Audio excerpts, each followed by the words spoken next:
नमस्कार, मैं अजय कुमार अलंकार, सेवानिवृत्त अपर निबंधक सहयोग समितियां बिहार पटना यूट्यूब के सहकार यूट्यूब चैनल के माध्यम से आपके समक्ष पुनः उपस्थित हूँ। आज के मेरे वीडियो का संदर्भ बिहार सहकारी सोसाइटी अधिनियम 1935 के अध्याय 7 में वर्णित दंड एवं प्रक्रिया के संबंधित विभिन्न प्रावधानों से है। इस क्रम में मैं आपसे धारा 45 क, धारा 45 ख, धारा 46 और धारा 47 में वर्णित प्रावधानों की चर्चा करूंगा, ताकि यह स्पष्ट हो सके इन प्रावधानों में किन किन परिस्थितियों की कल्पना की गई है और उन परिस्थितियों के संदर्भ में दंड देने का अधिकार कौन है, दंड देने के लिए सक्षम प्राधिकार कौन है। यह एक महत्वपूर्ण विषय है, क्योंकि मैं देख रहा हूँ क्षेत्र से जो सूचनाएं मुझे प्राप्त हो रही हैं, इस संबंध में कुछ गलतफहमियाँ हैं। मैं उन गलतफहमियों को इस वीडियो के माध्यम से दूर करने का प्रयास करूँगा। आपसे अनुरोध है कि मेरी वीडियो को अत्यंत ध्यान से सुने, तभी आप स्थिति से स्पष्ट हो पाएंगे। शुरुआत मैं धारा 45 से करता हूँ। धारा 45 का शीर्षक है अपराध और शास्तियाँ, ऑफेंसेस एंड पेनल्टीज। धारा 45 की उपधारा 1 में कहा गया है कि इस अधिनियम के अधीन अपराध होगा यदि कोई सहकारी समिति अथवा उसका कोई पदाधिकारी अथवा सदस्य जानबूझकर मिथ्या विवरणी बनाए या मिथ्या जानकारी दे, अथवा इस निमित्त प्राधिकृत किसी व्यक्ति द्वारा उससे मांगी गई कोई जानकारी अथवा इस अधिनियम के प्रावधान के अधीन कोई जानकारी निबंधक को जानबूझकर नहीं दे। अपराध की परिभाषा के क्रम में कम में स्पष्ट किया गया है कि क्या अपराध होगा, और मैं स्पष्ट करना चाहता हूं कि सहकारी सोसाइटी के पदाधिकारी की परिभाषा बिहार सहकारी सोसाइटी अधिनियम 1935 की धारा 2(6) में दी गई है, जिसे देखने की जरूरत है। एक स्पष्ट उल्लेख और मैं करना चाहता हूं कि बिहार सहकारी सोसाइटी अधिनियम 1935 की धारा 32(ख) में वार्षिक विवरणी दाखिल करने का उल्लेख है। हमें समझना चाहिए इस वार्षिक विवरणी को समर्पित नहीं करना अथवा गलत विवरणी समर्पित करना भी अपराध की श्रेणी में आएगा। अब मैं धारा 45(1) की कंडिका ख पढ़ाता हूँ। इसमें कहा गया है कि कोई व्यक्ति जानबूझकर अथवा बिना सफिशिएंट कारण के किसी सम्मन, अधियाचना अथवा इस अधिनियम के सुसंगत प्रावधानों के अधीन निर्गत विधि सम्मत लिखित आदेश की अवज्ञा करे। इसमें मैं थोड़ी सी चर्चा कर दूंगा कि बिहार सहकारी सोसाइटी अधिनियम 1935 की धारा 38 में डॉक्यूमेंट्स को मंगाने और सम्मत जारी करने की सख्ती का उल्लेख है। तो यदि इसको धारा 45 की धारा 1 के प्रावधानों को समझना है तो हमें धारा 38 को भी देखना चाहिए। अब मैं कंडिका ग पढ़ाता हूँ। इसमें कहा गया है कि कोई नियोक्ता जो बिना किसी पर्याप्त कारण के अपने कार्मिकों से कटौती की राशि को कटौती की तिथि से 14 दिनों के भीतर सहकारी समिति को भुगतान करने में असफल हो, तो यह भी अपराध की स्थिति होगी। और इस संबंध में हो सकता है कि बहुत सारी क्रेडिट सोसाइटीज़ है जो विभिन्न संस्थानों में काम करती है और उनको अपने वेतन से कटौती करके यह राशि कोऑपरेटिव सोसाइटी को भेजना होता है। इसके संदर्भ में इसका उल्लेख किया गया है। और मैं आगे बढ़ता हूँ। धारा 45 की उपधारा 1 के घ पर कोई पदाधिकारी अथवा अभिरक्षक जो सहकारी समिति की पंजियों, लेखाओं, दस्तावेजों, अभिलेखों, नगद, प्रतिभित्व एवं अन्य परिसंपत्तियों की अभिरक्षा जिनका वह पदाधिकारी अथवा अभिरक्षक हो अधिकृत व्यक्ति को सौंपने में असफल हो, तो वह भी यह अपराध है। उदाहरण के परिसंपत्तियों में हम गोदाम, कंप्यूटर या मुख्यमंत्री हरित कृषि संघ योजना के अंतर्गत निर्गत विभिन्न कृषि उपकरण को भी ले सकते हैं। अब यहाँ मैं धारा 45 की उपधारा 1 की अंग जो अंतिम कंडिका है उस पर आता हूँ। यह कहता है कि कोई व्यक्ति जो सहकारी समिति के बोर्ड के सदस्यों अथवा पदाधिकारियों के निर्वाचन के पूर्व, निर्वाचन के दौरान अथवा उसके पश्चात भ्रष्ट आचरण में संलिप्त हो, तो यह भी अपराध में आएगा।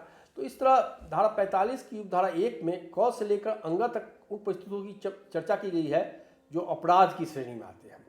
और जो अंगा में उल्लेख किया गया है कि कोई व्यक्ति जो सहकारी समिति के बोर्ड के सदस्यों अथवा पदधारियों के निर्वाचन के पूर्व, निर्वाचन के दौरान तथा उसके पश्चात भ्रष्ट आचरण में सम्मिलित हो, तो यह भी अपराध की श्रेणी में आएगा।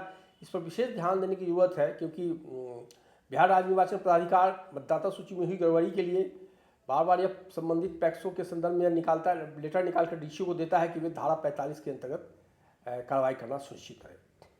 यह तो मैंने उन 5 परिस्थितियों का उल्लेख किया जो अपराध है, और इस अपराध के लिए दंड क्या है इसकी मैं आपसे चर्चा करता हूँ। तो दंड का उल्लेख बिहार सहकारी सोसाइटी अधिनियम की धारा 45 की उपधारा 2 में किया गया है। इसमें कहा गया है कि इस धारा की उपधारा 1 के अधीन कोई अपराध 1 वर्ष तक की अवधि के कारावास से या 2000 रुपये तक के जुर्माना से या दोनों से दंडनीय होगा। कहने का स्पष्ट अभिप्राय है कि धारा 45 की उपधारा 1 में जिन 5 परिस्थितियों को कल्पना की गई है और उन्हें अपराध की श्रेणी में रखा गया है, उसके लिए कोई भी व्यक्ति 1 वर्ष तक के कारावास से या 2000 रुपये तक के जुर्माना से या दोनों से दंडनीय होगा। और मैं अब आगे बढ़ता हूँ। यहाँ इसमें एक प्रंतुक है। प्रंतुक में कहा गया है कि जहाँ कोई व्यक्ति दुर्विनियोजन, कपट, न्यासभंग, छल या ऐसे अन्य किसी कार्य जिसमें नैतिक अधमता अंतर्गत हो का दोषी हो, जिसके परिणाम स्वरूप समिति को हानि हुई है, तो वह भारतीय दंड संहिता 1860 जो वर्तमान में भारतीय न्याय संहिता 2023 है के सुसंगत प्रावधानों के अधीन भी दंडनीय होगा। इस परंतु का मतलब है कि उसे धारा 45 की उपधारा 1 के अंतर्गत वर्णित 5 परिस्थितियों के लिए में से किसी एक के लिए भी 1 वर्ष की कड़ा सजा, 1 वर्ष का कारावास और 2000 रुपये का जुर्माना, 2000 रुपये तक का जुर्माना या दोनों हो सकता है। उसके अलावा यह कल्पना की गई है कि यदि कोई व्यक्ति दुर्विनियोजन करता है, कपट करता है, न्यास भंग करता है, छल करता है या ऐसा कोई कार्य करता है जिसमें नैतिक अधमता अंतर्गत हो, तो उसको भारतीय न्याय संहिता 2023 के सुसंगत प्रावधानों के अंतर्गत अलग से भी दंडित किया जा सकेगा। यह हो गया, स्थिति स्पष्ट हो गई है। अब मैं 45 क पर आता हूँ। 45 क का क्या संदर्भ है? 45 क का संदर्भ है कि नए सचिव को कार्यभार सौंपा जाना। और अब नए सचिव में हमको कोई गलतफहमी नहीं होना चाहिए।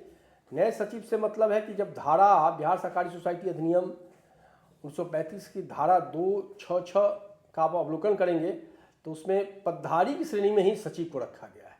यह हमको स्पष्ट रूप से समझना चाहिए। अब मैं धारा 45 क की उपधारा 1 पर आता हूँ। इसमें कहा गया है कि नया सचिव निर्वाचित हो जाने या किसी सहकारी सोसाइटी का अवक्रमण होने अथवा सहकारी सोसाइटी के पदधारियों के पदावधि समाप्त हो जाने पर पदावरोही अर्थात आउटगोइंग सेक्रेटरी या सहकारी सोसाइटी के कार्यालय का प्रभार धारण करने वाला व्यक्ति अपने कार्यालय का प्रभार और उक्त सोसाइटी के सचिव या कार्यालय प्रभारी के रूप में अपने कब्जे के सभी कागज पत्र और संपत्ति नए सचिव अथवा उक्त सोसाइटी के कामकाज का प्रभार लेने के लिए विहित प्राधिकारी द्वारा निर्देशित व्यक्ति को सौंप देगा। कहने का मतलब है कि यदि नया इलेक्शन हो गया तो जो पहले के आउटगोइंग सेक्रेटरी थे या जिनके पास कार्यालय का प्रभार था वह नए सेक्रेटरी को सौंप देगा, या जो ऑथराइज्ड अथॉरिटी है, प्रिस्क्राइब्ड अथॉरिटी है, वह निर्देश दे किसी अन्य व्यक्ति को सौंपने के लिए तो उसको सौंप देगा। यह प्रोविजन है। अब धारा 45 क की उपधारा 2 पर आइए। यह क्या कहता है? यह कहता है यदि किसी सहकारी सोसाइटी का पदावरोही सचिव या सचिव के पद का प्रभार धारण करने वाला व्यक्ति उपयुक्त धारा 1 की अपेक्षानुसार अपने पद का प्रभार सौंपने में असफल हो या सौंपने से इनकार करे तो विहित प्राधिकारी या इस निमित्त उसके द्वारा सशक्त कोई पदाधिकारी लिखित आदेश द्वारा पदावरोही सचिव या सचिव के पद का प्रभार धारण करने वाले व्यक्ति को अपने पद का प्रभार और ऐसे सचिव के रूप में अपने कब्जे के सभी कागज-पत्र और संपत्ति नए निर्वाचन की दिशा में नए सचिव को और अवक्रमण की दशा में अवक्रमण या पदावधि समाप्त हो जाने की दिशा में सोसाइटी के कामकाज का प्रबंध करने के लिए नियुक्त पदाधिकारी को तुरंत सौंप देने का निर्देश दे सकेगा। 45(1) में तो धारा 45 क की धारा 1 में कहता है कि नहीं वो प्रभार सौंप देगा, और यदि कोई प्रभार सौंपने में असफल रहता है तो विहित प्राधिकारी इम्पावर्ड अथॉरिटी प्रभार सौंपने का आदेश दे सकेगा। अब मैं धारा 45 की उपधारा 45 धारा 45 क की उपधारा 3 पर आता हूँ। 45 क की उपधारा 3 यह क्या कहता है? यह दंड का प्रावधान करता है। यह कहता है कि यदि कोई व्यक्ति जिसे उपधारा 1 के अधीन निर्देश निर्गत किया गया हो उक्त निर्देश का अनुपालन करने में सफल हो तो वह 6 महीने तक के कारावास से या 500 रुपये तक के जुर्माने से अथवा दोनों से दंडनीय होगा। कहने का मतलब है कि धारा 45 की उपधारा 1 में जिन बातों का उल्लेख किया गया है, यदि कोई व्यक्ति जो सचिव है, आउटगोइंग सेक्रेटरी है, या जो कार्यालय का प्रभारी व्यक्ति है, इसका अनुपालन नहीं करता है तो उसे 6 महीने तक का कारावास हो सकता है या 500 रुपये तक का जुर्माना हो सकता है, या दोनों से वह दंडनीय होगा। धारा 45 की उपधारा 1 के उल्लंघन में जो धारा 45 की उपधारा 1 में जो 5 परिस्थितियों की कल्पना की गई है, जो 5 परिस्थितियों का उल्लेख किया गया है, उनके उल्लंघन में 1 साल तक के कारावास या 2000 रुपये तक के जुर्माने या दोनों से दंडनीय होने का प्रावधान है। लेकिन 45 क की उपधारा 1 के उल्लंघन की स्थिति में 6 माह तक के कारावास या 500 रुपये तक के जुर्माने अथवा दोनों से दंडनीय हो गया।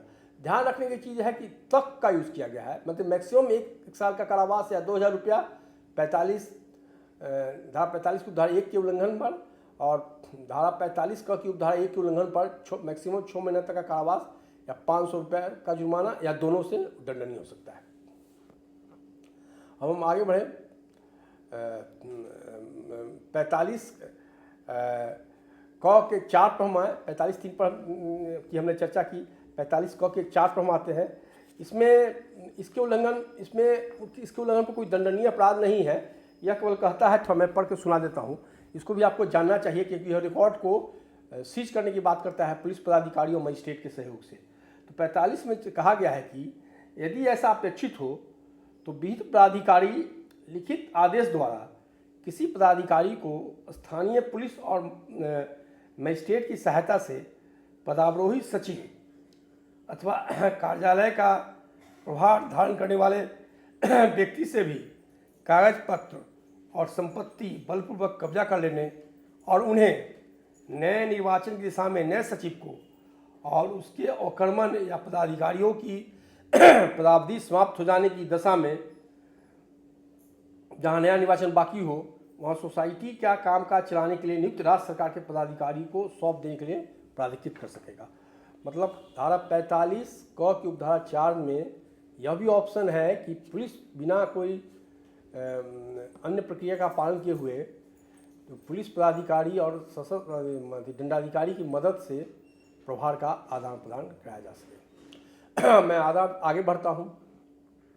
अब मैं धारा 45 ख पर आता हूँ। मैंने धारा 45 की चर्चा की, धारा 45 क की चर्चा की, और मैं धारा 45 ख पर आता हूँ। धारा 45 में क्या दंड है, धारा 45 की उपधारा 1 के उल्लंघन में, और फिर धारा 45 क की उपधारा 1 के उल्लंघन में क्या दंड है, उसकी चर्चा मैंने आपसे की। अब मैं धारा 45 ख पर आता हूँ। धारा 45 ख का संबंध सचिव या सहकारी सोसाइटी के कार्यालय के प्रभारी व्यक्ति द्वारा अभियोगों को पेश किए जाने से है। धारा 45 ख की उपधारा 1 में कहा गया है कि निबंधक या सहकारी विभाग के किसी अन्य राजपत्रित पदाधिकारी के निर्देश पर सहकारी सोसाइटी का सचिव तुरंत सोसाइटी के वैसे सभी कागज पत्र और दस्तावेज सौंप देगा जो निबंधक या ऊपर वर्णित पदाधिकारी उक्त सहकारी सोसाइटी के कामकाज के संबंध में निरीक्षण या जांच के लिए अपेक्षा करें। धारा 45 ख की उपधारा 1। अब धारा 45 ख की उपधारा 2 में क्या कहा गया है? यह कहता है, यह दंड का प्रावधान करता है। यह कहता है कि यदि सचिव या सहकारी सोसाइटी के कार्यालय का प्रभारी व्यक्ति उपधारा 1 की अपेक्षानुसार दस्तावेज सौंपने में असफल है या सौंपने से इनकार करे या सौंपे जाने से अपने को बचाए तो वह 6 महीने तक के कारावास या 500 रुपये तक के जुर्माना अथवा दोनों से दंडनीय होगा। धारा 45 ख की उपधारा 2 में इस दंड का प्रावधान किया गया है। अब मैं अब आगे बढ़ता हूँ। मैं अब धारा 45 ख के उपधारा 3 पर आता हूँ। उपधारा 3 को मैं इसमें कहा गया है कि जब कोई व्यक्ति जिसे इस धारा की उपधारा 1 के अधीन आदेश निर्गत किया गया हो,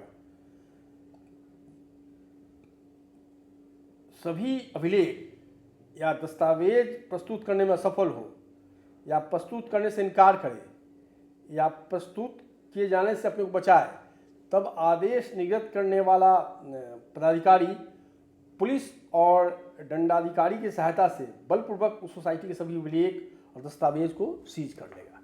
यह सीज करने की बात करता है धारा 45 की उपधारा धारा 45 ख की उपधारा 3। अब मैं धारा 46 पर आता हूँ। धारा 46 का संदर्भ सहकारी शब्द के प्रयोग पर रोक से है। कहा गया है धारा 46 की उपधारा 1 में कहा गया है कि पंजीकृत सोसाइटी को छोड़कर अन्य व्यक्ति अथवा सोसाइटी राज्य सरकार की मंजूरी के बिना कोई भी व्यापार अथवा व्यवहार वैसे नाम अथवा पदनाम से नहीं करेगा जिसमें सहकारी शब्द जुड़ा रहे। इसमें पंजीकृत सोसाइटी को छोड़कर अन्य व्यक्ति तथा सोसाइटी को राज्य सरकार की मंजूरी के बिना कोऑपरेटिव शब्द के प्रयोग पर रोक लगाया गया है। इसका लेकिन इसका परंतुक है जिसे देखना चाहिए। परंतु इस धारा की कोई भी बात उस तिथि को सहकारी शब्द जुड़ा नाम अथवा पदनाम से समव्यवहार करने वाले किसी व्यक्ति अथवा हित उत्तराधिकारी पर लागू नहीं होगी जिस तिथि को सहकारी सोसाइटी अधिनियम 1912 प्रवृत्त हुआ। और इसमें जो दंड है उसके बारे में चर्चा किया गया है धारा 46 की उपधारा 2 में। इसमें कहा गया है कि सोसाइटी का कोई अधिकारी अथवा सदस्य अथवा कोई व्यक्ति जो उपधारा 1 के प्रावधानों का उल्लंघन करेगा को अर्थदंड का भागी होगा जो 50 रुपये से अधिक नहीं होगा, और यदि उसका अपराध जारी रहेगा तो सजा प्राप्ति के बाद अपराध को जारी रखने की स्थिति में 50 रुपये प्रतिदिन की दर से अतिरिक्त जुर्माना लगेगा। धारा 46 की मैंने चर्चा की। अब मैं धारा 47 पर आता हूँ जो सबसे महत्वपूर्ण धारा है, इसको समझना चाहिए। धारा 47 अपराध का संज्ञान का उल्लेख करता है। धारा 47 की उपधारा 1 में कहा गया है कि द्वितीय श्रेणी दंडाधिकारी के न्यायालय से अन्य न्यायालय इस अधिनियम के अधीन किसी अपराध की जांच नहीं करेगा।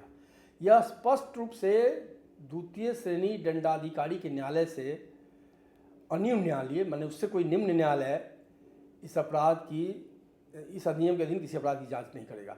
मतलब इस अधिनियम के अधीन किए गए अपराध की जांच का अधिकार यह द्वितीय श्रेणी के कम से कम द्वितीय श्रेणी के दंडाधिकारी के न्यायालय को देता है, किसी और को नहीं देता है। यह इस चीज़ को हमको समझना चाहिए कि इस अधिनियम के अंतर्गत यदि कोई भी अपराध किया जाता है मैं खासकर मैं फोकस करता हूँ धारा 45, यदि उसके अंतर्गत कोई भी अपराध किया जाएगा तो उसके लिए जो सज़ा है, या धारा 45 क के लिए जो सज़ा है, या फिर धारा 45 ख के अंतर्गत जो उल्लेख किया गया है धारा 46 के अंतर्गत, तो इन सभी मामलों की सुनवाई द्वितीय सेकेंड क्लास मजिस्ट्रेट से नीचे क्या स्तर का कोई न्यायालय नहीं कर सकता है, और यह सुनवाई न्यायालय ही करेगा।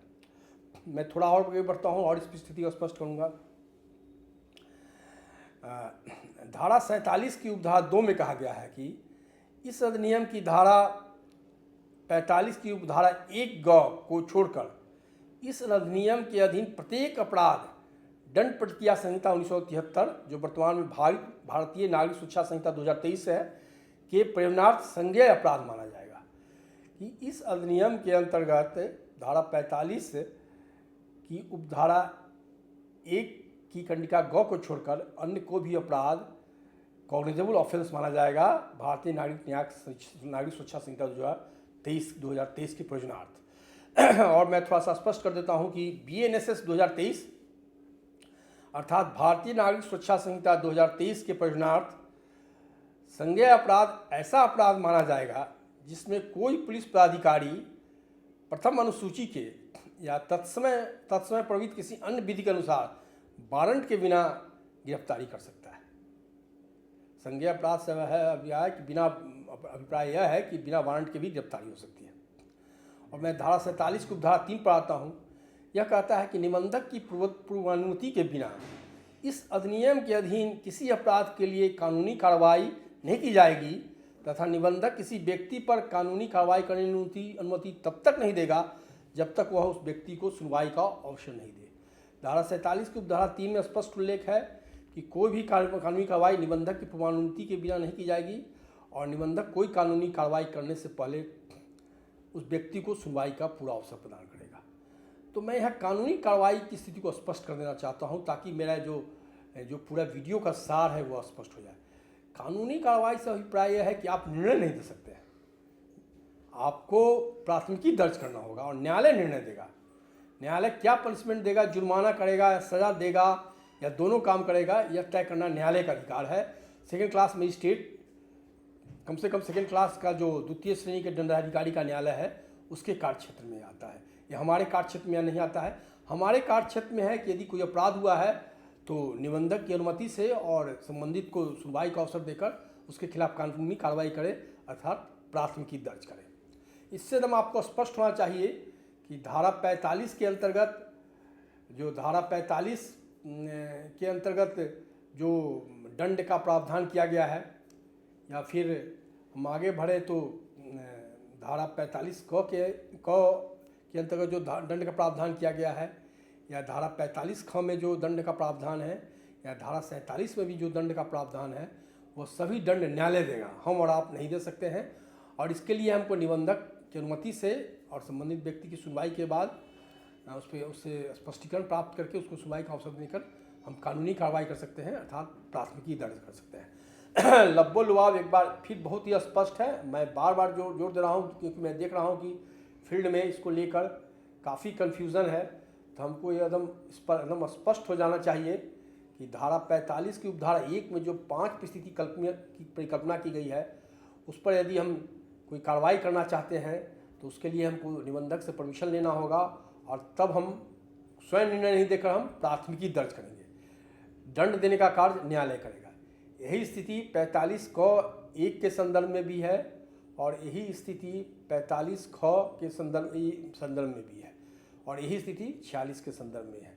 कहने का मतलब है कि हम कानूनी कार्रवाई कर सकते हैं, दंड देने के हम सक्षम प्राधिकार नहीं है, चाहे वो जुर्माना ही क्यों नहीं हो। यह कार्य करने का अधिकार सेकेंड क्लास मजिस्ट्रेट को दिया गया है अधिनियम के अनुसार। उम्मीद है कि स्थिति स्पष्ट हो गई है। फिर आपसे मिलते हैं अगले अंक में।